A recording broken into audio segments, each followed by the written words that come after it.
dari penelitian dia kalau sudah pernah kena itu kebal, tapi dengan tipe yang sama, tipe virus yang sama. Tapi kalau dia terkena tipe virus yang berbeda, ya tidak kebal lagi, sama saja, jadi tetap bisa kena lagi. Berarti nggak ada yang istilah namanya reinfection itu nggak ada ya Pak ya?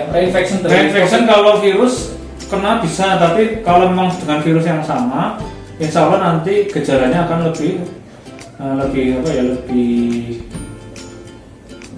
ringan, ya. Jadi tidak.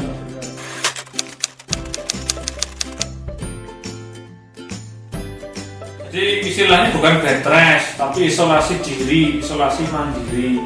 Jadi dia kalau kondisinya bagus, dengan walaupun pasien dengan COVID pun sudah positif pun, kalau kondisinya bagus, sebenarnya bisa isolasi mandiri di rumah.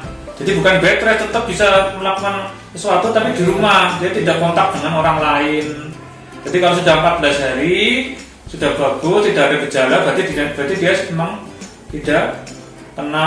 Kalau tidak kena pun dia juga harus jaga jarak ya.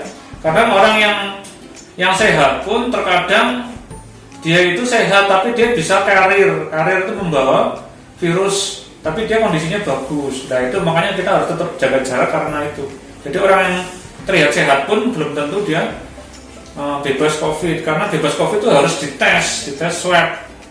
Asimptomatis bisa. Kalau pasien-pasien yang kondisinya bagus, dia imunnya bagus, dia bisa asimptomatis. Itu yang berbahaya malah di situ. Berarti artinya kalau udah 14 hari dia aman, diharapkan berarti sudah melewati masa inkubasi virus. Jadi insya Allah sudah bagus, jadi dia aman.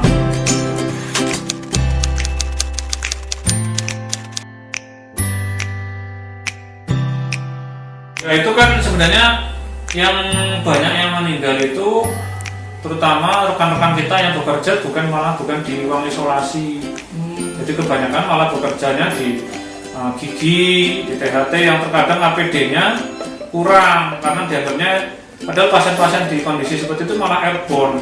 Dia kan kondisinya kan pakai aerosol. Sebenarnya malah kurang APD-nya. Sebenarnya kalau APD-nya dilakukan dengan benar, memasangnya dengan benar, mencopotnya pun dengan benar, insya Allah kita untuk kemungkinan tertular sedikit. Ya, tapi karena kita manusia terkadang kan mungkin ada kekurangan sana sini, mungkin pas waktu nyopot atau APD-nya kurang bersih, kurang memenuhi prosedur yang benar, akhirnya tertular. Tapi ya itu memang kita usaha ya.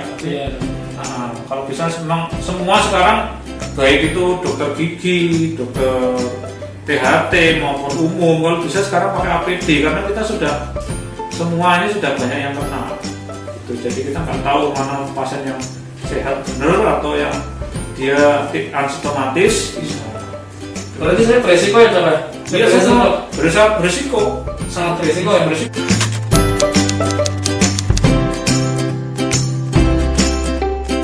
Ya, jadi virus ini masuk ke dalam tubuh manusia melalui saluran nafas, ya, atau mata yang sekarang sudah bisa. Ya, itu terkadang nanti dia masuk kemudian membuat suatu inflamasi di paru. Nah, parunya nanti terkena inflamasi yang disebut pneumonia itu. Jadi dengan adanya pneumonia berarti pasien itu nanti masuk kriteria ke arah PDP.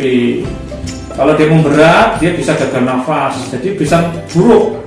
Hasilnya bisa buruk kalau tidak tertangani dengan cepat. Gitu.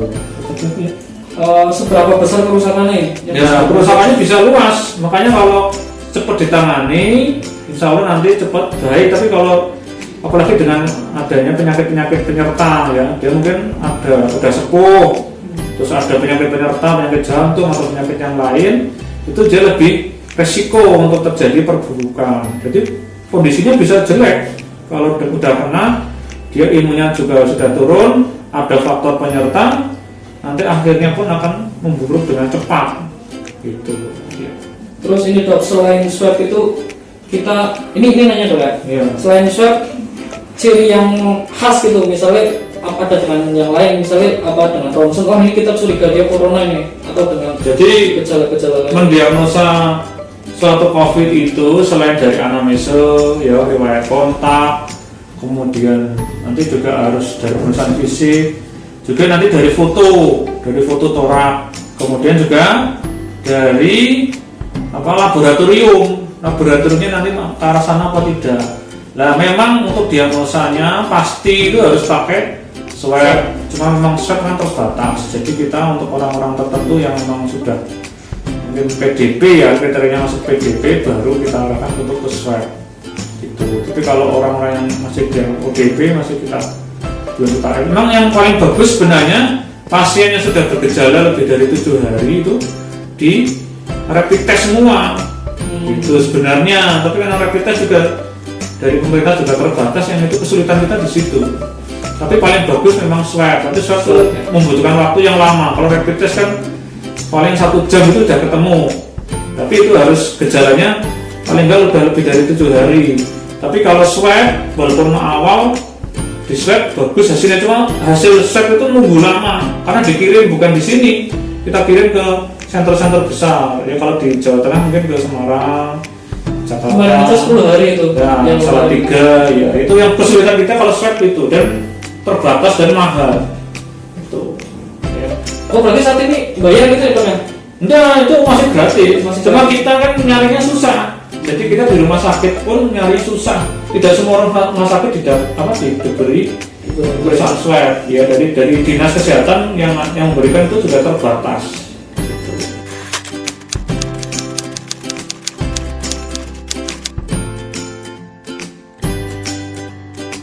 Itu kan ada faktor psikologis, kalau dia dengar orang corona langsung batuk, langsung itu faktor psikologis saja ya. Tapi kalau dia memang ragu-ragu ini apakah ini karena faktor psikologis karena orang dengar corona atau langsung begitu, ya silahkan cek aja ke rumah sakit. Nanti kan kalau memang di rumah sakit nanti dicek lab, cek foto ya. Jadi kalau memang ragu-ragu silahkan kontrol ke rumah sakit, jangan ke poli, jangan ke poli ya. Jadi diingatkan di sini jangan di poli. Kalau di poliklinik tidak ada sarananya. Tapi kalau kita di rumah sakit ke IGD nanti kita cek. Gitu. Silakan mau di rumah sakit mana dicek, nanti bisa dicek gitu ya. Tapi memang harus dicek lab dan cek foto torak, foto ronsen dada. Karena tidak hanya bisa cuma dari pemeriksaan fisik kalau nggak bisa. Jadi itu harus ada penunjangnya, yaitu laboratorium dan foto torak, foto dada, seperti itu. Terus ini, apa yang akan terjadi jika saya diisolasi? Isolasi, kalau kondisinya dia bagus nggak masalah. Kalau dia kondisinya memburuk, diisolasi ya cepat ke rumah sakit. Seperti itu aja. Enggak, mungkin dia tanyanya pas di ruang isolasi dia ngapain nih? Mungkin dia takut gitu dong. Orang-orang tuh takut diisolasi gitu. Oh ya kan isolasi namanya isolasi berdiam diri di situ, dia nggak ngapa-ngapain. Iya, memang ya itu isolasi memang isolasi mandiri di rumah, isolasi di rumah sakit itu memang tidak enak, tapi itu demi kebaikan bersama. Iya teman-teman. Jadi isolasi itu pengorbanannya pasien agar tidak menularkan ke orang lain. Jadi juga kalau dia nggak mau isolasi kan ya resikonya bukan hanya untuk pasien tapi untuk keluarganya, untuk orang medis ya, para medis ya, itu juga nanti bisa kena semua. Jadi memang itu pengorbanannya. Jadi jangan memikirkan bagaimana enaknya ya, karena kita semua tidak enak ini, kita resiko semua. Kasus bersama. Iya, kasus bersama dan harus ada pengorbanannya. Kita sebagai orang medis, sebagai orang para medis, sebagai di rumah sakit ya kita bekerja untuk membantu masyarakat. Tapi yang di masyarakat yang memang kira-kira memang merasa kok pernah dari kontak, mungkin dari ibu kota atau dari mana, silakan untuk isolasi mandiri dulu di rumah. Karena itu mencegah biar nggak tertular demi orang-orang yang kita sayangi sendiri ya, baik di keluarga maupun di masyarakat, seperti itu. Ya.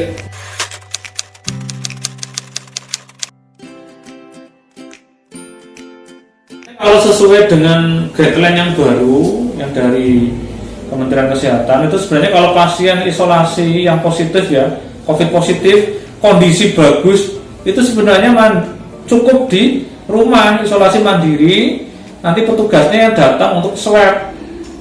Jadi hari ke-1 dan hari ke-14. Tapi kalau terkadang masyarakat kan ketakutan ya, jadi kadang sulit. Akhirnya sekarang sama Dinas Kesehatan Pemalang itu dikumpulkan jadi ke-1 ke rumah singgah yang kondisinya bagus.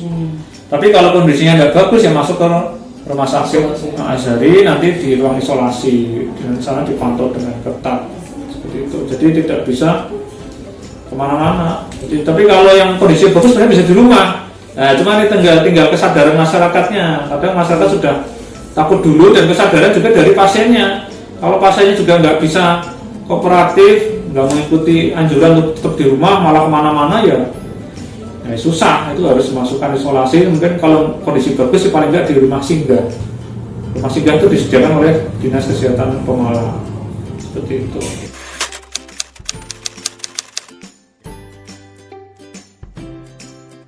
Isolasi diri kalau memang dia merasa pernah dari luar kota baru masuk ke Pemalang, ya silahkan isolasi diri dulu 14 hari. Jadi itu demi dia sendiri, demi keluarga dan demi masyarakat. Kemudian kalau masyarakat yang sudah merasa ada sesuatu yang nggak enak badannya, mungkin perlu perawatan atau merasa kok pengen tahu kondisi kesehatannya, silahkan ke rumah sakit nanti dicek.